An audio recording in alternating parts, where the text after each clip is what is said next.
అందరికీ రామ్ రామ్. ఏం తిన్నారు ఈరోజు లంచ్లో? చూడండి, మేమైతే వైట్ రైస్ చేసిన. వైట్ రైస్లోకి నేను చిక్కుడుగాయ ఆలుగడ్డ చేసిన. అప్పుడే అయిపోనీకే కూడా వచ్చేసింది, మంచిగా అయింది, సూపర్ అయింది. ఇదేమో ఆనకాయ సాంబార్ అండి. ఇది ఫ్రిడ్జ్లో పెట్టినింటి, మంచిగా ఉంది, వేడి చేసేసిన.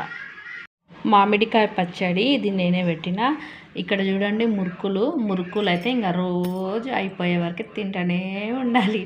అన్నంలో పెట్టుకొని అయిపోయే వరకు పురుసదుగా తినాలి. ఇంకా మీరేమేమి చేసుకున్నారు పిండి వంటలు ఈ పండుగకు? నేనైతే అప్పలు చేసిన, మురుకులు చేసిన, కారేపూరి అని చేసిన, పూరి చేసిన, మస్తు చేసిన నేనైతే. ఈరోజు ఇదే అండి నా లంచ్ థాలీ. చాలా కలర్ఫుల్గా సూపర్గా అనిపిస్తుంది కదా. మా ఆయన అయితే చిక్కుడుగాయ ఆలుగడ్డ మంచిగా చేసినావు, అచ్చా బనాయి దీపిక, సూపర్ బనాయి దీపిక అన్నాడు. నా వీడియోస్ మీకు నచ్చినట్లయితే లైక్ అండ్ షేర్, సబ్స్క్రైబ్.